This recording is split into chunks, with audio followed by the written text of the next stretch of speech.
죄짐에 눌린 사람은 다 주께 나오라. 주 말씀 의지할 때에 곧 평안 얻으리. 의지하세 의지하세 주 의지하세. 구하시네 구하시네 곧 구하시네. 참 구원 주신 주께서 보혈을 흘렸네. 눈같이 희게 할 피에 온몸을 잠그세. 의지하세 의지하세 주 의지하세. 구하시네 구하시네 곧 구하시네. 길 되신 우리 구세주를 인도하시네. 너 지체 말고 믿으면 참 복을 받겠네. 의지하세 의지하세 주 의지하세. 구하시네 구하시네 곧 구하시네. 온 성도 하나 되어서 영광길 걸으면 한없는 은혜 받아서 영원히 누리리. 의지하세 의지하세 주 의지하세. 구하시네 구하시네. 우리 4절 한 번 더 고백합니다. 온 성도 하나 되어서 영광길 걸으면 한없는 은혜 받아서 영원히 누리리. 의지하세 의지하세 주 의지하세. 구하시네 구하시네 곧 구하시네. 다같이 자리에서 일어나셔서 임내송 찬양 부르심으로 주일 예배 드리겠습니다.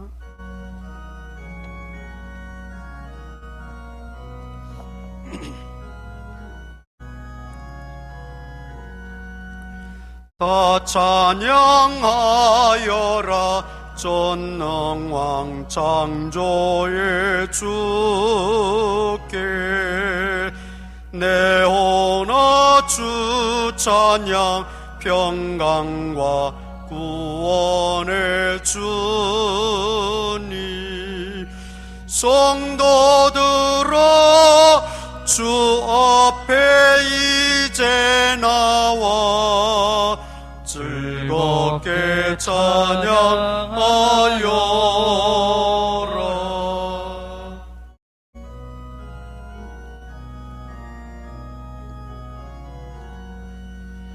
다 찬양하여라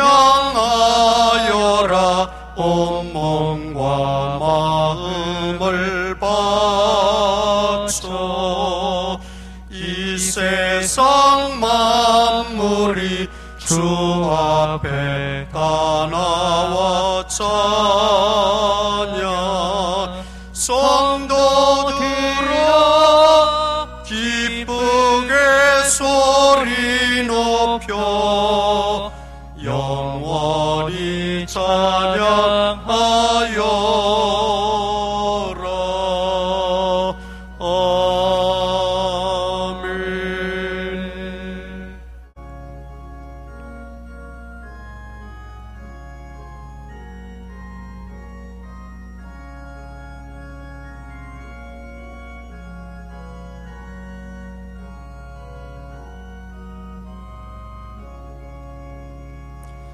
사랑과 은혜가 풍성하신 아버지 하나님, 지난 한 주간 동안도 저희들 각기 처한 곳에서 지내게 하시다가 또 귀한 날, 주님의 날, 복된 날 주님 전에 나와 예배하게 하시니 감사합니다. 우리의 마음과 뜻과 정성을 예배할 때에 우리 예배가 거룩하고 경건한 예배가 되게 하시고 하나님 기뻐 받으시는 귀한 예배가 되어져 하나님 영광 받으시고 우리에게는 한없는 은혜와 복으로 충만하게 채워 주시옵소서.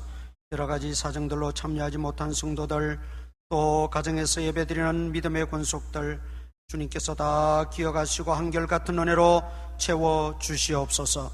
예수님 이름으로 기도드리옵나이다. 아멘. 전능하사 천지를 만드신 하나님 아버지를 내가 믿사오며 그 외아들 우리 주 예수 그리스도를 믿사오니 이는 성령으로 잉태하사 동정녀 마리아에게 나시고 본디오 빌라도에게 고난을 받으사 십자가에 못 박혀 죽으시고 장사한 지 사흘 만에 죽은 자 가운데서 다시 살아나시며 하늘에 오르사 전능하신 하나님 우편에 앉아 계시다가 저리로서 산자와 죽은 자를 심판하러 오시리라. 성령을 믿사오며 거룩한 공예와 성도가 서로 교통하는 것과 죄를 사하여 주시는 것과 몸이 다시 사는 것과 영원히 사는 것을 믿사옵나이다. 아멘. 공동 고백문 낭독합니다. 나를 주님의 도구로 써 주소서. 미움이 있는 곳에 사랑을, 다툼이 있는 곳에 용서를, 분열이 있는 곳에 일치를, 의욕이 있는 곳에 신앙을, 그릇됨이 있는 곳에 진리를, 절망이 있는 곳에 희망을, 어둠의 빛을, 슬픔이 있는 곳에 기쁨을 가져오는 자 되게 하소서. 위로받기보다는 위로하고 이해받기보다는 이해하며 사랑받기보다는 사랑하게 하여 주소서. 우리가 줌으로써 받고 용서함으로써 용서받으며 자기를 버리고 죽음으로써 영생을 얻게 됨을 깨닫게 하소서. 아멘.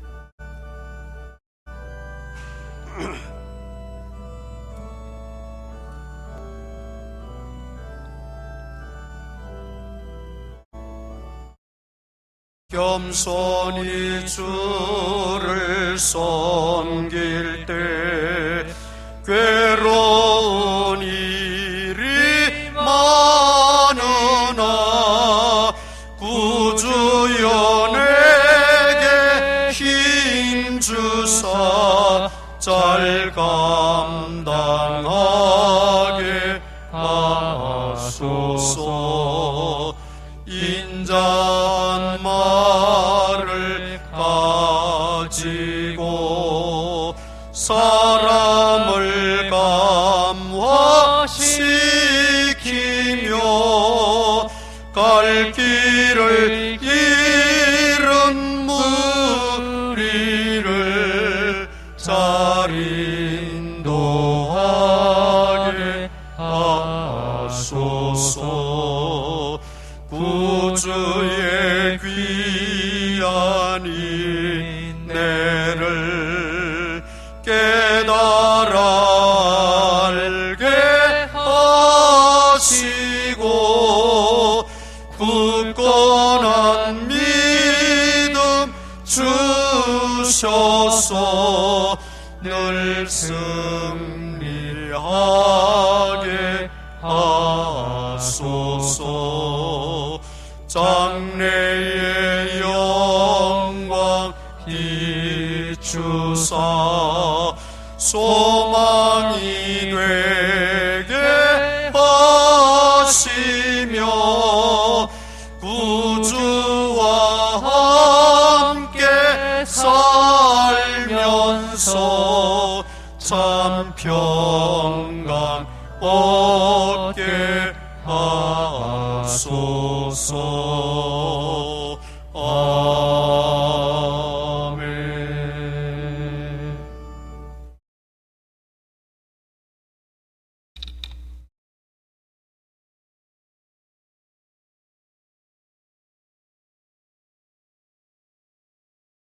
은혜가 풍성하신 하나님 아버지, 지난 한 주간도 동행하여 주시고 안보하여 주셔서 코로나와 각종 병마 가운데 지켜주신 주님의 은혜에 감사와 찬양을 드립니다.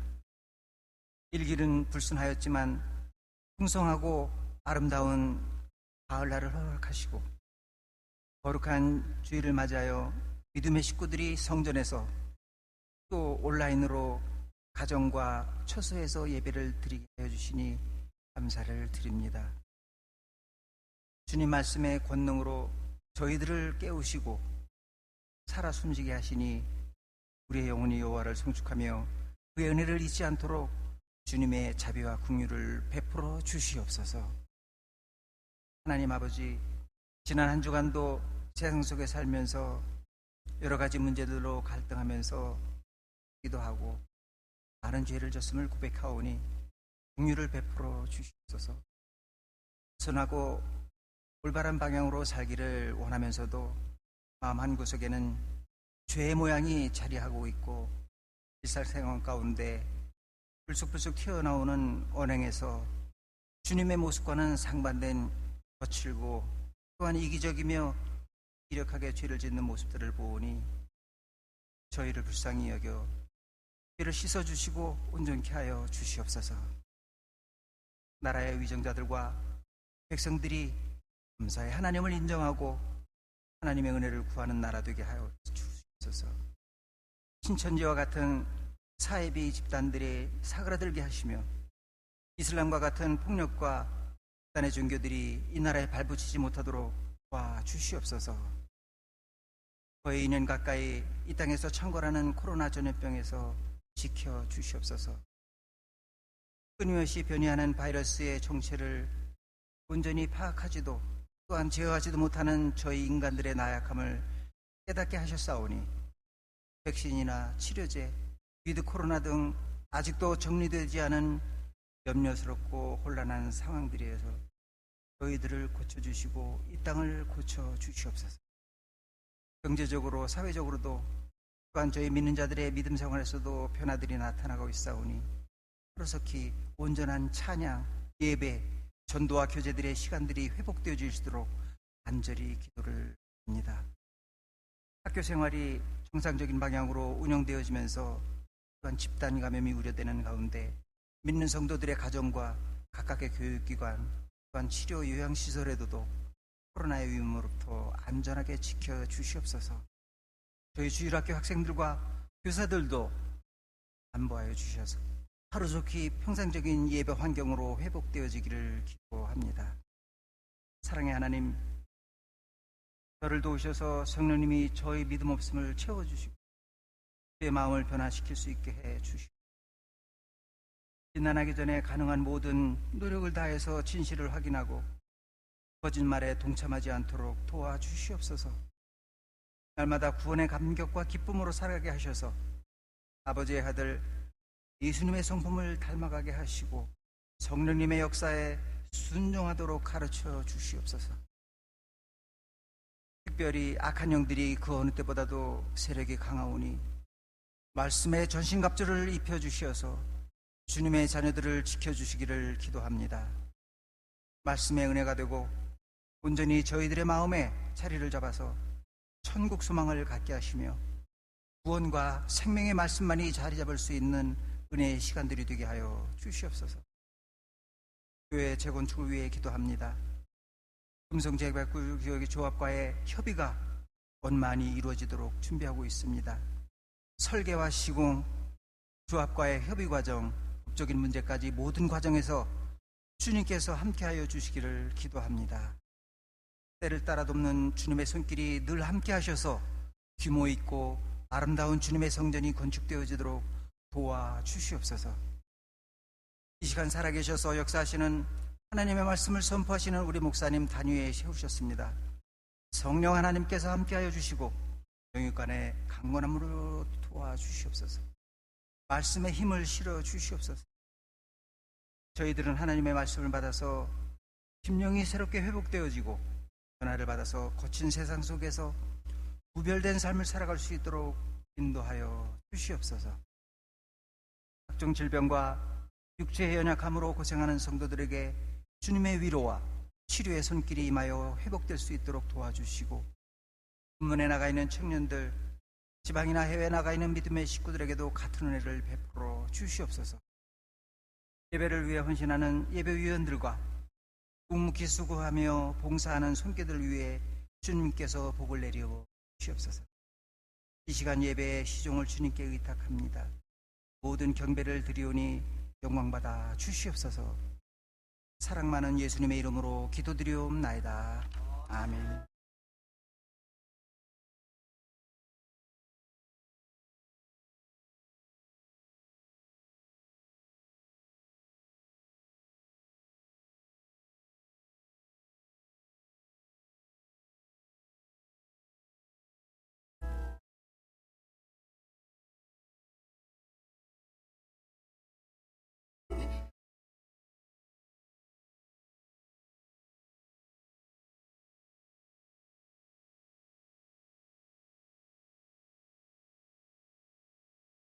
하나님 감사드립니다. 어느 누구보다도 주님을 사랑하는 자가 되게 하여 주시고 신앙과 인격이 아름답게 자라나 주님 앞에 귀하게 쓰임받는 거룩하고 지혜로운 믿음의 일꾼 되게 하옵소서. 하나님 감사드립니다. 교회의 영적 부흥과 성령 충만함과 예배의 간격을 통하여 인천 복음화와 세계 선교화에 귀하게 쓰임받는 구원의 방주 되게 하옵소서. 성도님들의 삶의 자리를 든든하게 지켜가시는 하나님 감사드립니다. 정한 마음으로 온전히 하나님께 충성되이 살아갈 수 있도록 이끄시옵소서. 범사에 감사합니다.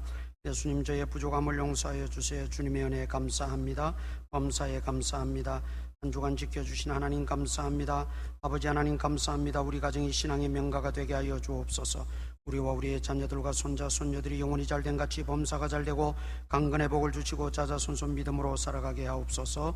범사에 감사합니다. 신방감상금 드립니다. 하나님 아버지 귀한 예물들을 정성껏 준비해서 이 시간 하나님 앞에 바치오니 기쁘게 받아 주옵소서. 물질로 인해서 시험 들거나 물질 때문에 우리의 믿음이 연약해질까 두렵사오니 필요 적절하게 공급하여 주시고 모든 일마다 때마다 주님이 선한 목자 되어 주시어서 그런 초장 쉴만한 물가로 인도하여 주시옵소서. 직장과 생업과 사업장의 복의 복을 도하시고 주님이 모든 일의 주권자가 되시고 또 다스려 주시고 인도하여 주시어서 복되고 형통한 삶을 누리기에 부족함이 없게 하여 주옵소서. 예수님 이름으로 기도드리옵나이다. 아멘. 마가복음 14장 3절입니다. 신약성경 마가복음 14장 3절에서 9절까지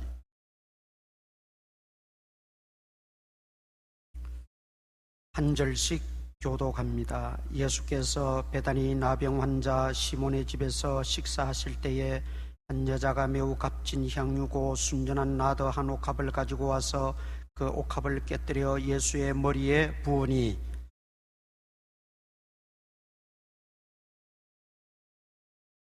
이 향유를 300데나리온 이상에 팔아 가난한 자들에게 줄 수 있었겠도다 하며 그 여자를 책망하는지라.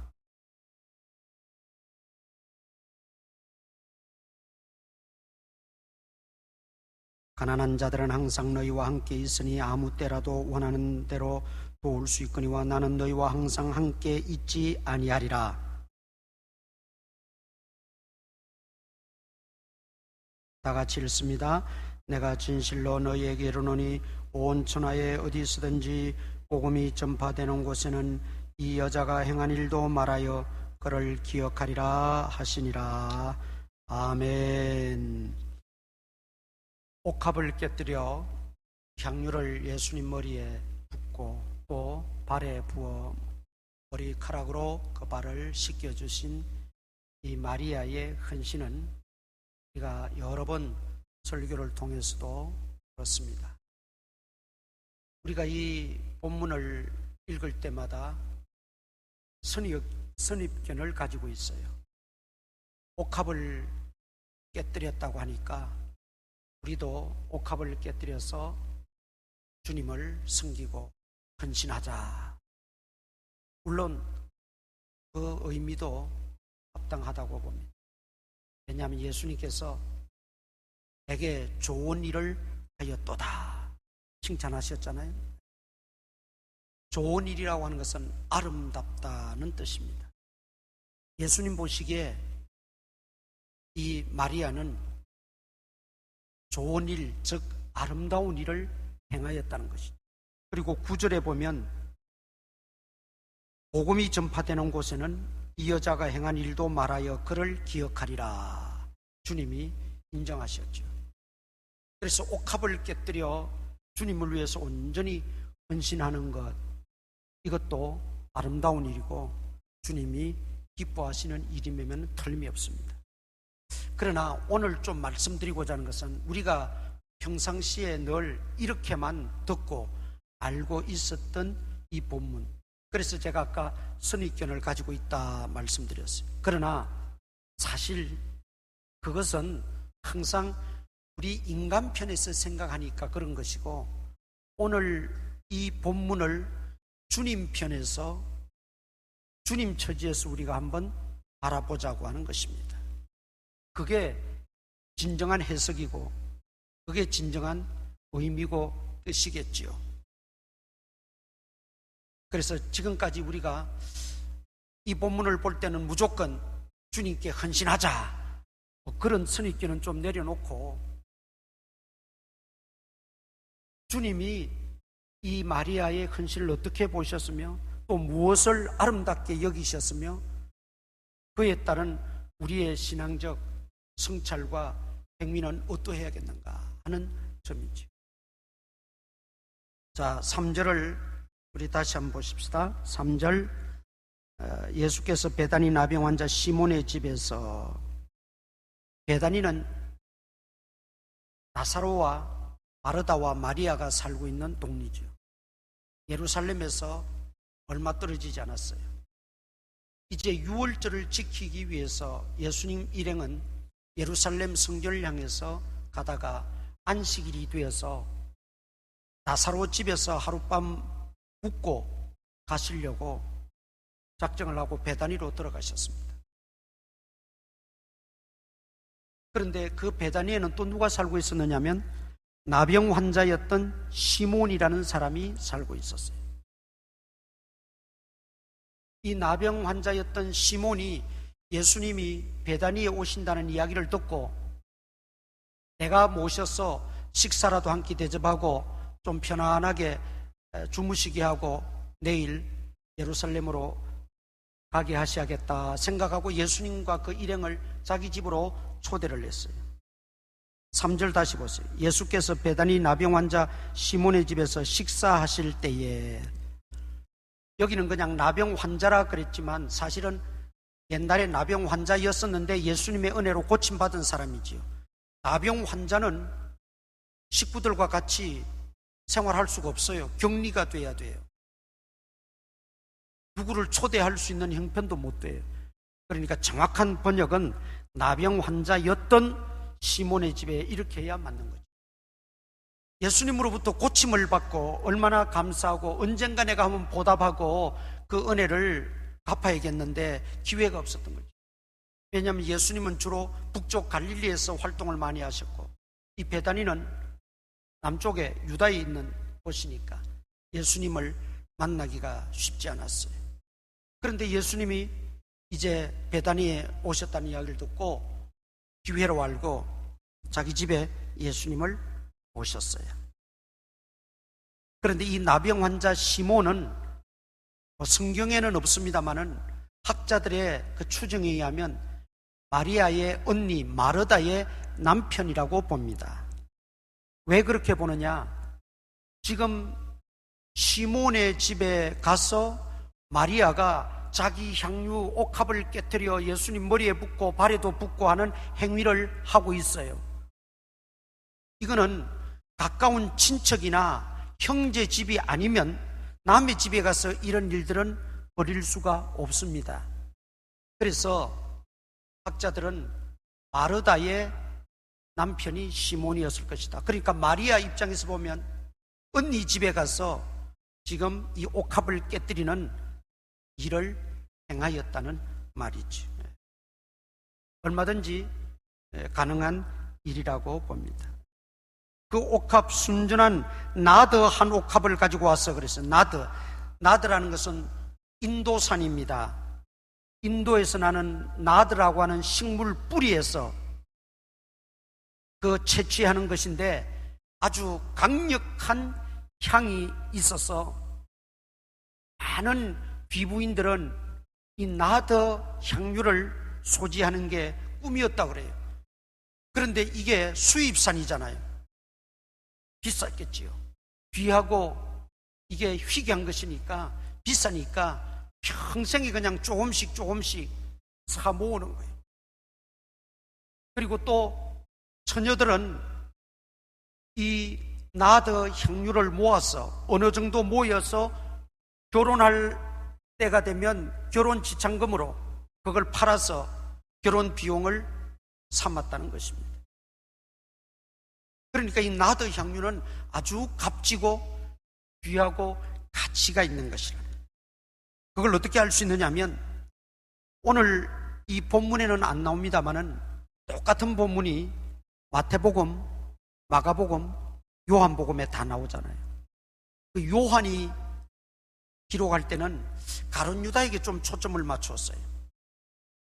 가룟 유다가 마리아가 하는 그 행위를 보고 예수님에게 그 향유를 붓는 걸 보고 나드 향유인 줄 알잖아요. 왜 아느냐면 그 나드 향유 향은 다른 어떤 향수보다도 아주 향이 짙고 독특하기 때문에 어지간히 그 향수에 대해서 좀 관심 있는 사람들은 나드 향유라는 걸 다 안다고 그래요. 그래서 그 냄새를 벌써 딱 맡아보니까 이게 보통 향유가 아니고 나드 향유란 말이죠. 그러니까 마리아를 향해서 책망하고 핀잔했다고 오늘 본문에 말해요. 왜 그 값비싼 나드 향유를 그렇게 허비하느냐? 팔아서 가난한 사람들 도와주면 좋지 않느냐? 그게 얼마 나가느냐면 오늘 여기 본문에 보니까 300데나리온 이상에 팔 수 있다 그랬어요. 300데나리온. 여러분, 데나리온, 한 데나리온이 뭐라 그랬어요? 당시 노동자들의 하루 일당이라 그랬죠. 그러면 유대인들 안식일 날은 일 안 하니까 빼면 그냥 1년 연봉이에요. 1년 연봉에 해당되는 그런 값어치가 이 나드 향유였다는 거죠. 그런데 요한은 또 한 가지 지적을 하고 있어요. 가룟 유다가 이렇게 말한 것은 진짜 가난한 사람들을 생각해서가 아니고 그는 도적이라 그랬어요. 그래서 그 돈을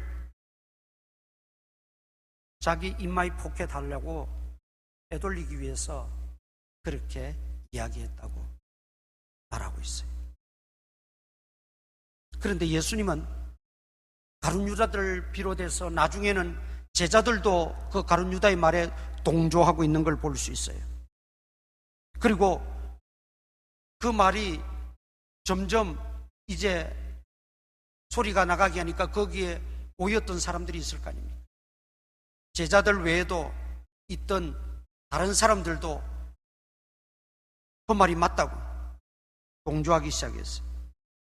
심지어 어떤 사람들은 화를 내면서까지 그 여인을 책망했다고 오늘 본문에 말이에요. 4절 봅니다. 4절 어떤 사람들이 화를 내어 서로 말하되 어찌하여 이 향유를 허비하는가. 그런데 예수님은 뭐라고 말씀하십니까? 6절 보세요. 6절 예수께서 이르시되 가만두라. 너희가 어찌하여 그를 괴롭게 하느냐. 그가 내게 좋은 일을 하였느니라. 좋은 일은 아름다운 일이라 그랬죠. 이 원어의 뜻은 가장 적절하고 아름다운 일이라 이렇게 표현되어 있어요. 가장 적절하고 아름다운 일이라. 적절하다는 말이 왜 예수님 말씀하셨는지 뒤에 이제 나옵니다. 어쨌든 적절하고 아름다운 일이라고 예수님은 평가를 내리시고 있다는 거죠. 그러면서 가난한 사람들은 항상 너희 곁에 있지 않느냐. 그러니까 언제든지 너희 마음만 있으면 도울 수 있지 않느냐. 그런데 나는 너희와 항상 함께 있지 아니하리라. 무슨 뜻입니까? 지금 6월절 절기를 지키기 위해서 예수님은 예루살렘 성전으로 가다가 안식일이 되어 입성하기 하루 전 지금 베다니에 들어오셔서 이 일이 벌어진 겁니다. 6월절 절기를 지키기 위해서 예루살렘에 올라가셨다가 엿새 후에 예수님은 십자가에 달리시고 돌아가십니다. 그럼 이 사건은 언제 벌어진 것이냐? 예수님 돌아가시기 엿새 전에 일어난 사건입니다. 예수님께서 가난한 사람을 돕지 말라는 것도 아니고 이 향유가 가치가 없고 향유에 대해서 무지했던 것도 아닙니다. 예수님 다 아십니다. 그런데도 예수님은 이 여인의 행위를 가장 적절하고 아름답다고 말씀하시고 또 8절에는 뭐라고 말합니까? 8절 봅니다. 그는 힘을 다하여 내 몸에 향유를 부어 내 장례를 미리 준비하였느니라. 장례를 미리 준비했다고 말하고 있습니다.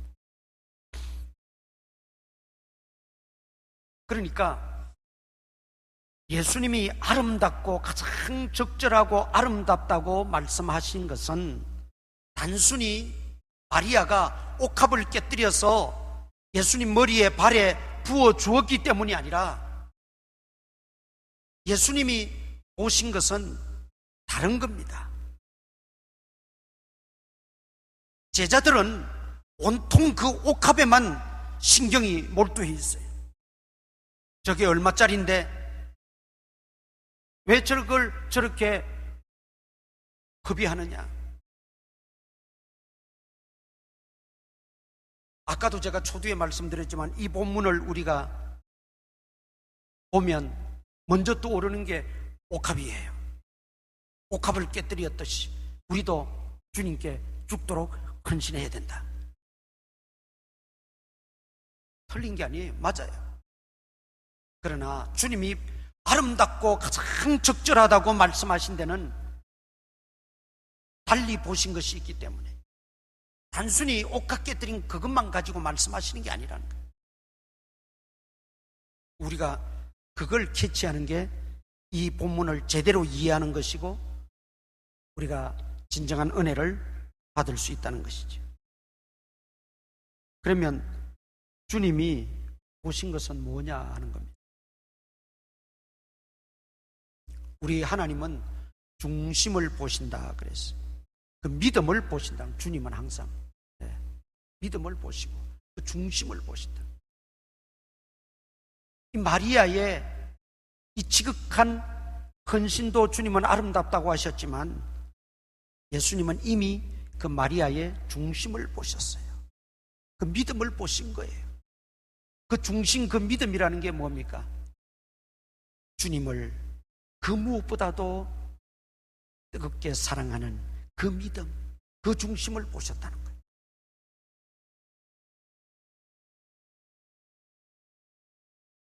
옥합을 깨뜨렸다. 이것은 자기가 가장 아끼고 소중히 여기는 것, 가장 가치 있게 여기는 것, 귀하게 여기는 것, 그걸 깨뜨렸다는 것.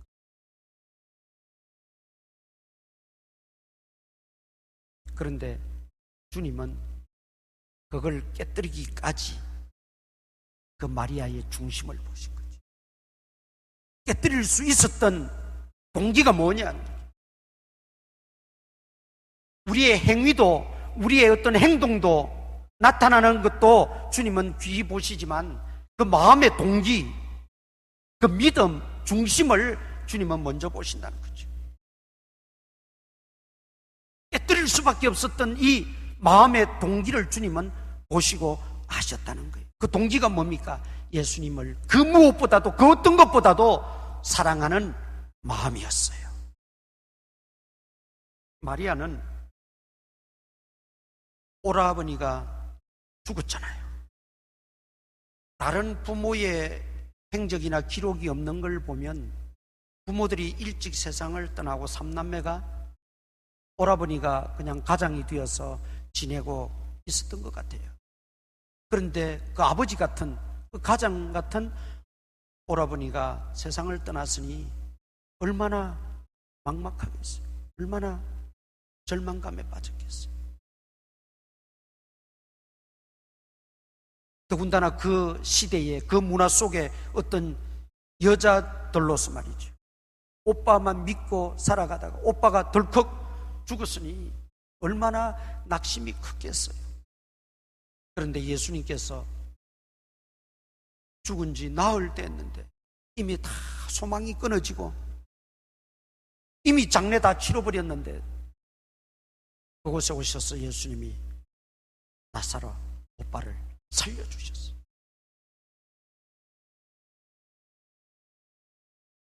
그 광경도 놀랍고 그 자체도 놀라운 일이지만 실제적으로 이 마르다와 마리아에게 있어서는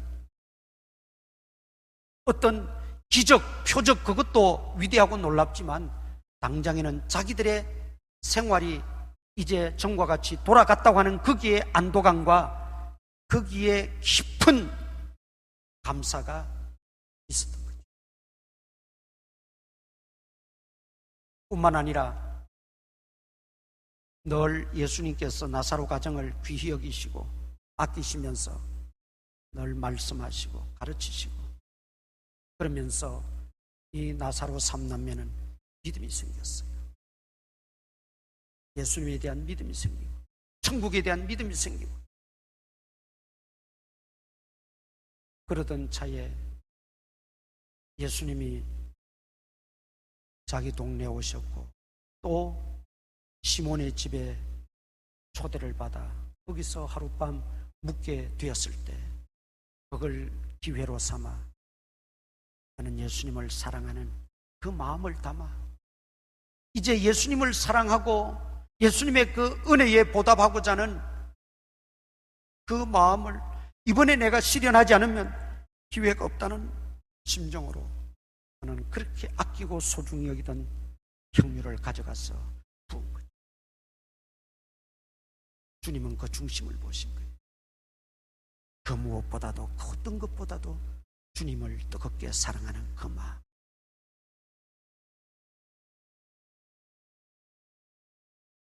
우리가 주님을 사랑한다고 고백하고 우리가 주님을 사랑한다고 찬양도 합니다.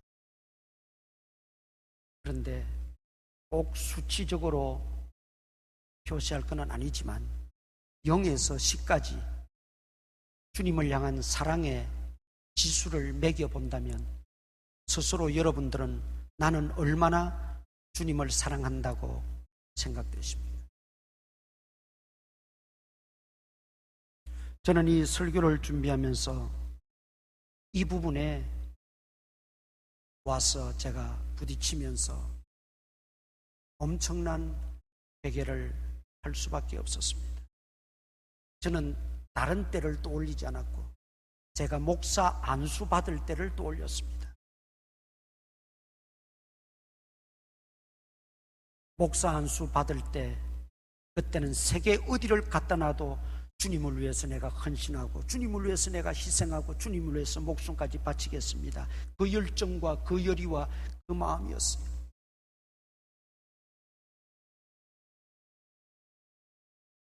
세상같이 따르지 않고 오직 주님만 바라보고 주님을 최고로 여기고 주님을 나의 소유 나의 전부로 삼고 주님만을 내가 사랑하겠습니다. 그 마음이고 그 결단이었어요.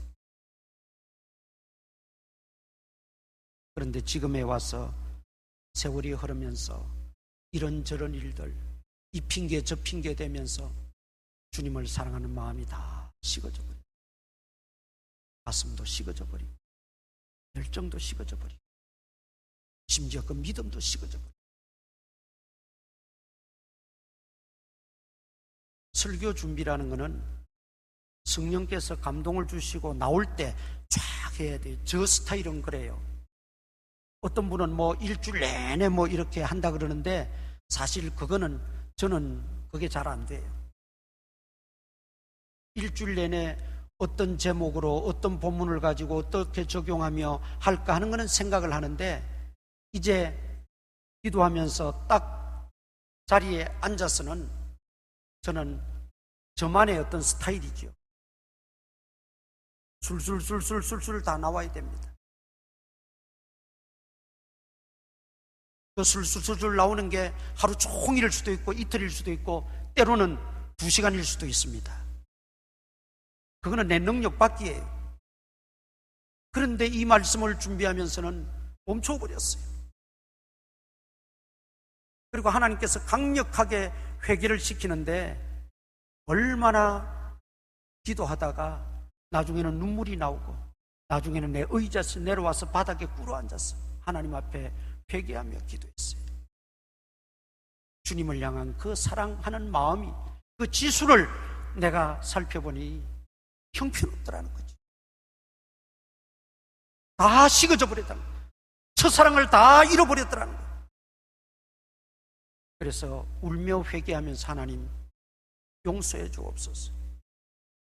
시간이 흐르면서 점점 그 사랑의 깊이가 더하여져 가야 되고 그 사랑의 지수가 더 강하여져 가야 되는데 오히려 떨어지고 오히려 약하여지고 오히려 다 잃어버렸습니다. 회복시켜 주시옵소서. 회복시켜 주시옵소서.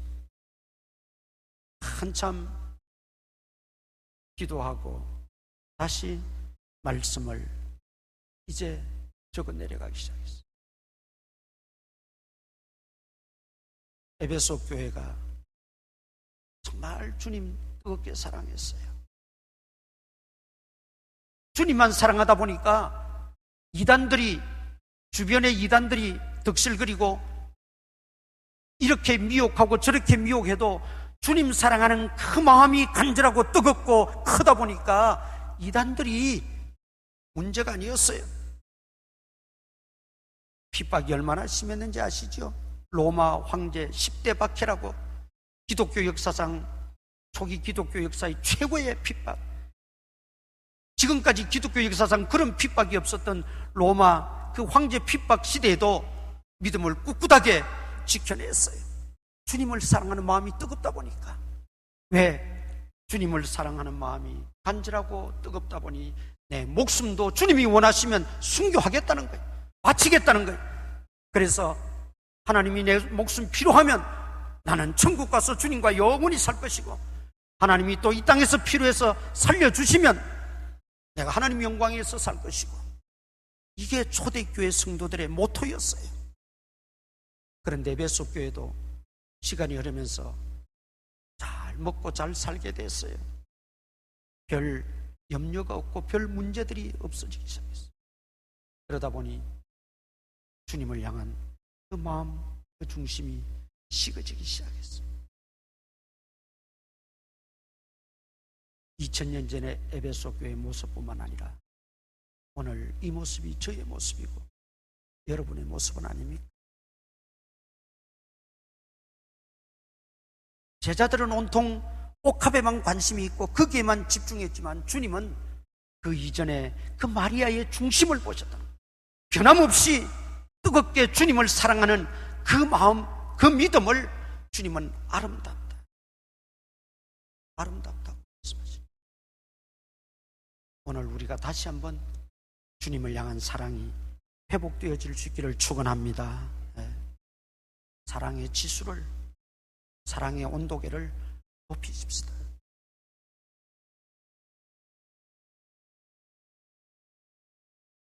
다윗은 시편 18편 1절에서 뭐라고 고백합니까? 나의 힘이신 여호와여, 내가 주님을 사랑하나이다. 주님을 사랑한다고 고백. 다윗만큼 또 주님을 사랑한 인물도 드물지요. 정말 주님 사랑하고 하나님 사랑했어요. 그래서 그는 하나님이 뭘 기뻐하실까? 어떻게 해야 하나님께 영광을 돌릴까? 온통 그게 고민거리고 기도 문제였어요. 그러다가 깨닫기를, 그렇지, 하나님의 집인 성전을 지어야겠다. 자기 궁전을 짓는 게 아니에요. 성벽, 어떤 외세의 침략으로부터 막을 수 있는 그런 성벽을 짓는 것도 아니었어요. 하나님의 집인 성전을 지어야겠다. 그래서 그는 준비하잖아요. 사실 솔로몬은 지은 것뿐이, 설계도에 의해서 지은 것뿐이고, 물자는, 돈은, 거기에 들어가는 모든 금, 은, 구리, 모든 이 보석들도 다윗이 다 준비해 놓은 거예요.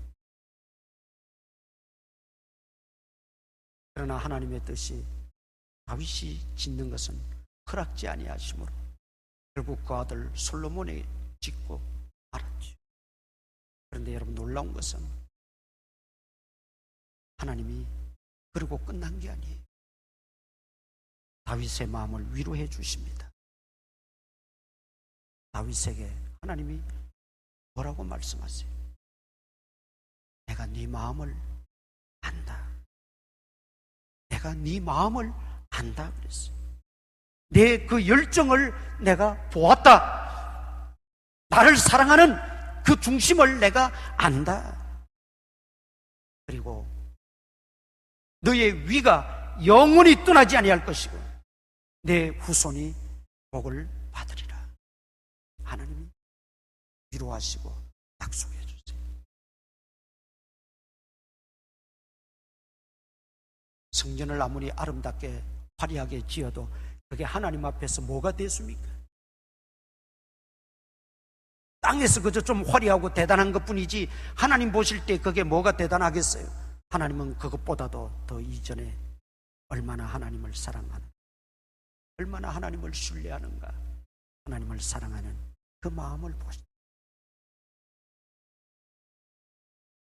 오늘 각박한 세대 속에서 이런저런 이유, 이런저런 핑계로 하나님 사랑하는 것을 놓치고 하나님 사랑하는 그 수치가 다 떨어져 버렸는데, 잃어버렸는데 이제 회복되어지시기를 축원합니다. 회복되어져야 돼요. 회복되어져. 우리가 하나님 앞에 얼마나 헌신하고 얼마나 바치고 무슨 일을 하고 어떻게 하고 참으로 아름다운 일입니다. 그런데 그와 더불어서 적절하고 아름다운 일이 되기 위해서는 우리 마음이 주님을 사랑하는 마음으로 가득 차야 돼요. 한번 여러분 생각해 보세요. 내가 받은, 우리 가정이 받은 은혜가 얼마나 크고 놀라워요. 하나님의 은혜가 아니면 살 수 없는 존재라는 걸 내가 너무나 잘 알고 있잖아요. 지금까지 그랬고 앞으로도 하나님의 은혜가 아니면 살아갈 수 없다는 거 너무나 잘 알잖아요.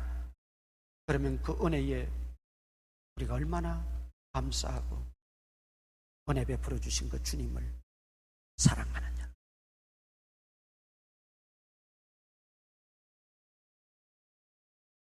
그 다음 주님이 아름답고 적절하다고 말씀하신 것은 중심을 보셨는데, 그 믿음을 보셨는데 그 마리아의 믿음이 어떤 믿음이었느냐. 예수님을 단순히 나사렛 예수가 아닌 나의 주 나의 하나님으로 믿었다. 하나님의 아들로, 즉 메시아로, 나의 구주 예수님으로 믿었다는 것입니다. 예수님은 그 믿음을 보셨어요. 그 믿음을 보신 거예요. 믿음으로 행하는 모든 것이 아름답습니다. 그러나 믿음으로 하지 아니한 모든 것들은 의미가 없어요. 예수님을 확실하게 구주 예수님으로, 하나님의 아들로 믿었다는 거예요.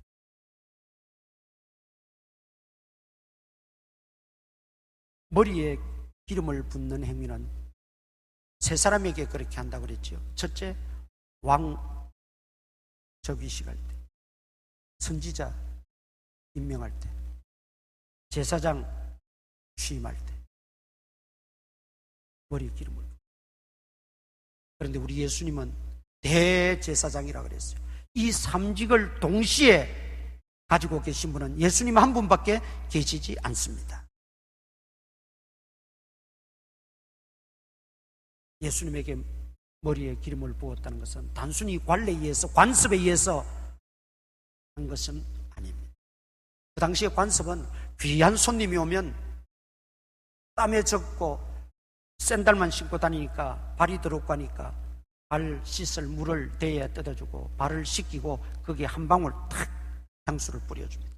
머리에도 땀이 나고 이 냄새가 나니까 그 더러운 냄새 제거하라고 한 방울 딱 뿌려. 가장 귀한 손님들 오면. 그런데 시몬은 손님 취급도 안 했습니다. 초대는 했지만. 반면에 마리아는 한 방울이 아니라 그냥 붓고 머리카락으로 닦아내. 이게 어디에서 나오는 발로였느냐? 예수님은 하나님의 아들이시라는 거예요. 예수님은 메시아시라는 거예요. 만왕의 왕이시라는 거예요. 나의 구주 예수님이라는 그 확신이 있었기 때문에 이 삼직을 동시에 가지신 예수님에게 한 방울이 아니라 전부를 부어도 부족하다는 거예요. 나의 전부를 다 쏟아부어도 부족하다. 예수님을 진정한 하나님으로 알고 믿고 나의 구주로 믿고 있었던 그 중심을 예수님은 주셨습니다. 반면에 제자들은 어땠어요? 제자들은 그저 그 돈이 얼마 나간다는 그 물질적 가치, 물질적 척도에만 매여가지고 썩어질 그 가치에만 얽매여가지고 이르쿵 저르쿵. 왜 그랬습니까? 믿음이 없는 거예요. 예수님을 사랑하는 마음이 없는 거예요. 예수님이 최고의 가치라는 걸 깨닫지 못하는 거예요. 주님이 나의 구주 되시고 주님이 나의 메시아 되시고 주님이 나의 주, 나의 하나님이시라는 걸 믿으면 어찌 그걸 아깝다고 말할 수가 있어요? 그것도 부족하다고 그래야지. 그러니까 주님은 그 옥합을 깨뜨리는 그 자체에 포커스를 두시지 않았다니까요. 그래서 제가 그 선입견을 우리도 깨야 된다는 거예요. 주님이 보시는 것, 옥합을 다 깨뜨려 부어 주었다는 것은 주님이 나의 구주시기 때문에 가능한, 나를 위해서 십자가에 돌아가실, 주님이 그랬잖아요. 내 장례를 위하여 준비했다 그랬잖아요. 여러분, 예수님이 예루살렘에 입성하기 전에 여러 번 내가 이제 죽게 될 것을 말씀하셨어요. 십자가에 달리실 것을 말씀하셨다니까요. 그런데도 제자들은 거기에 관심이 없어요. 뭐 죽든 말든 어떻게 되든 거기에는 관심이 없어요.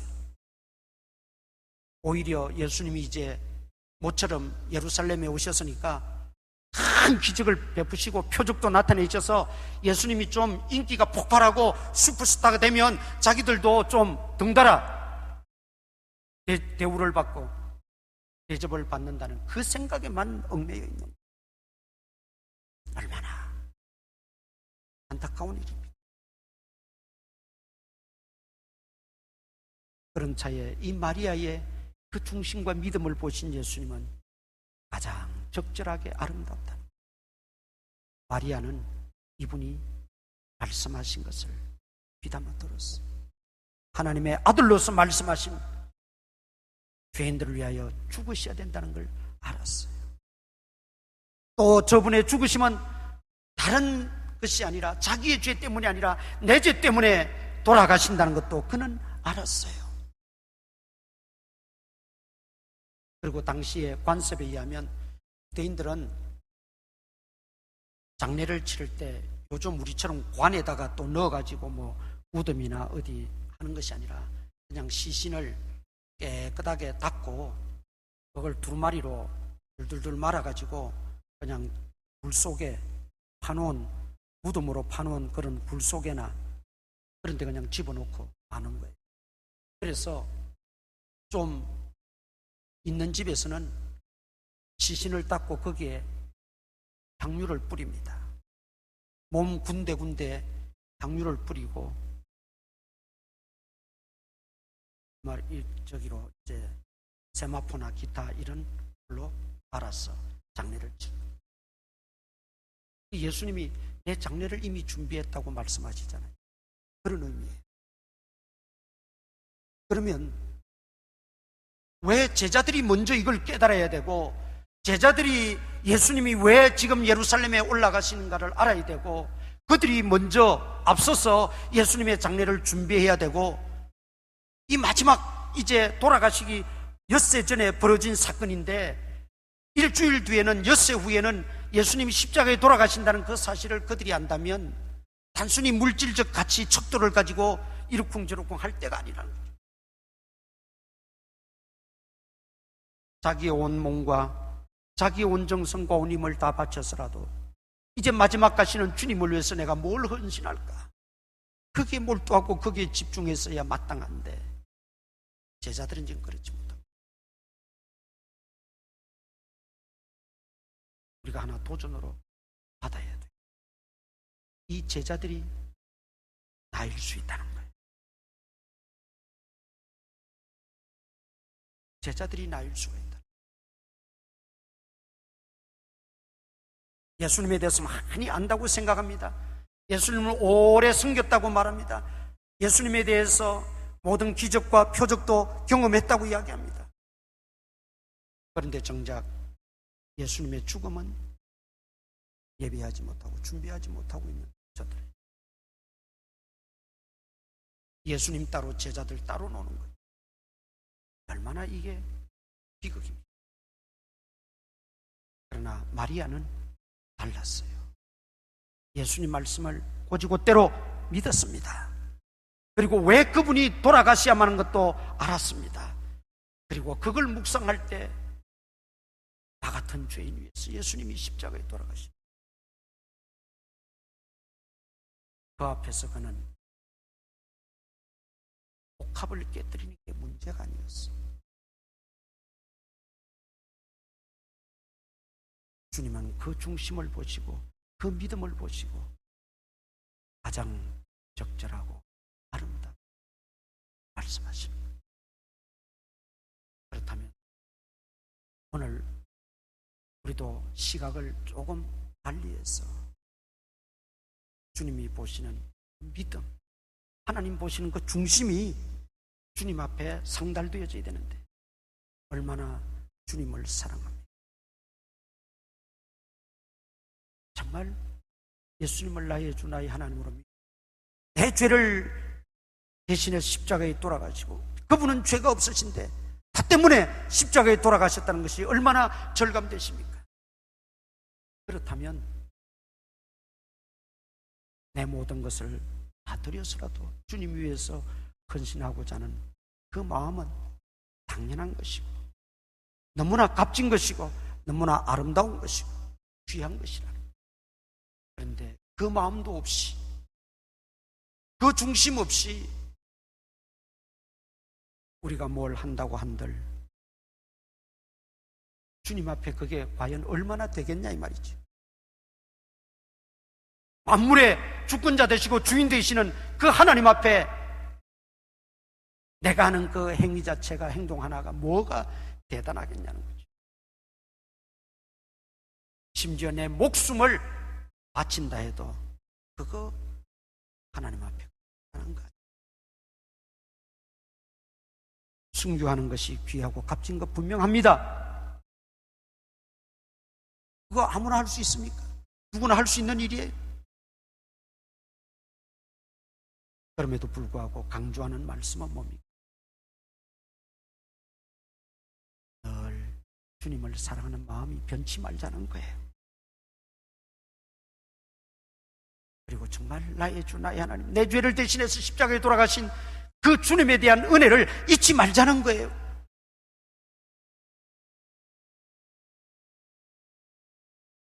지금 물질을 허비한다는 것 때문에 제자들은 화가 났어. 분통이 터졌어. 스트레스 받아. 그런데 마리아는 오히려 자신을 다 드리고 바침으로 기쁨이 샘솟고 행복에 넘치는 거예요. 우리의 신앙생활이 이러해야 되지 않겠습니까? 여러분은 무엇 때문에 행복하고 무엇 때문에 기쁘고 무엇 때문에 만족스럽습니까? 옷값 때문에? 그 향유 때문에? 내가 주님을 사랑하는 그 사랑의 깊이가 더하여질수록 행복이 찾아옵니다. 진정한 기쁨이 찾아오는 거예요. 오늘 우리 그런 믿음으로 다시 한번 회복되어질 수 있게 기도하면서 우리 믿음을 한번 성찰하고 다시 한번 강한 믿음의 사람들로 세워지기를 축원합니다. 기도하겠습니다. 오늘 말씀을 묵상하시면서 기도하십시다. 아버지 하나님, 아버지, 주님을 사랑한다면서도 다른 것에 더 가치를 두고 더 용서하여 주시옵소서.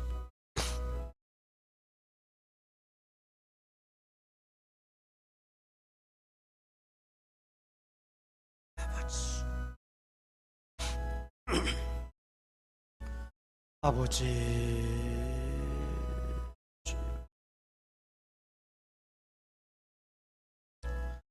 주님, 새롭게 빚어 만들어 주시고 회복시켜 주시옵소서.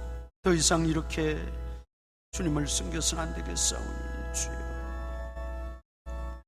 주시옵소서. 다시 일어서게 하여 주옵소서. 힘을 주시옵소서. 성령 충만하게 하여 주시옵소서. 충만하게 하여 주시옵소서. 아버지,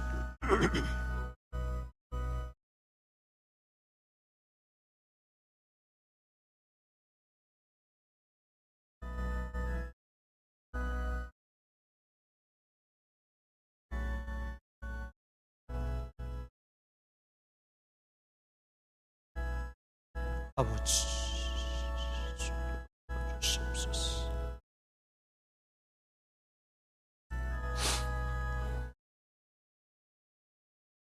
사랑과 내가 풍성하신 아버지 하나님, 2000년 전에 이 사건과 말씀이 나에게 아무런 영향을 미치지 못한다면 살아있는 말씀이 안 될 줄 압니다. 정말 이 말씀이 살아있는 말씀으로 내 심령 속에 박히게 하시고 다시 한번 우리가 주님을 사랑하는 그 사랑함이 회복되어지게 하시고 주님을 나의 주 나의 하나님으로 모시고 살아가는 그 믿음이 돈독해지게 하여 주시옵소서. 또 한 주간 지내게 됩니다. 어느 곳에서 무슨 일 하든 우리의 발걸음 미치는 곳마다 우리가 머무는 곳마다 주님이 동행하시고 붙들어 주셔서 모든 질병과 전염병에서 건져주시고 우리 모든 믿음의 식구들 또 가족들 하나님 보호하여 주시옵소서. 우리 교회와 우리 성도들과 직장과 생업과 하는 모든 일 속에 한 주간도 주님의 은혜가 넘치게 하여 주시옵소서. 특별히 해외나 지방에 나가 있는 믿음의 권속들, 군문에 들어가 있는 청년들, 또 병약한 성도들이 있습니다. 형편과 처지를 따라 돕는 은혜를 주시고 주님 사랑하는 마음이 더 깊어져 갈 수 있도록 붙들어 주시옵소서. 예수님 이름으로 기도드리옵나이다. 아멘. 자리에서 일어나셔서 인사 한번 나누십시다. 반갑습니다.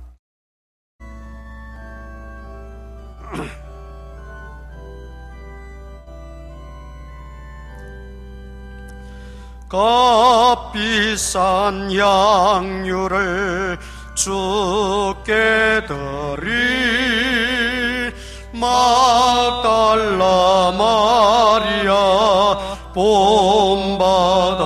본받아서 향기로운 산재물 주님께 바치리. 사랑의 주 내 주님께 연약한 자에게 힘을 주고 어두운 세상에 빛을 비춰 성실과 인내로 내 형제 이끌리 사랑의 내 주님께 두려운 마음에 소망 주고 슬픔에 쌓인 자 위로하며 길 잃은 자들을 친절히 이끌리 사랑의 주 내 주님께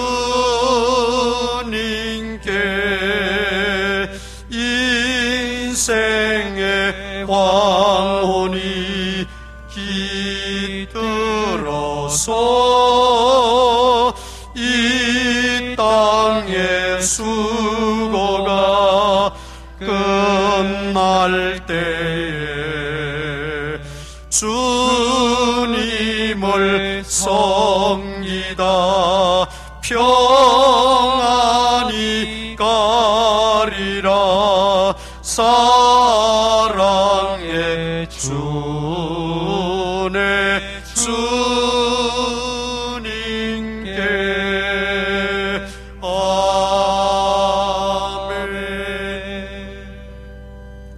우리 구주 예수 그리스도의 무한하신 은혜와 하나님 아버지의 그 만극하신 사랑과 성령님의 감동 감화 교통 역사하심이 오늘도 주의 말씀을 듣고 마음에 새롭게 다짐하는 모든 성도들 머리머리 위에 이제로부터 항상 함께 있을지어다. 아멘.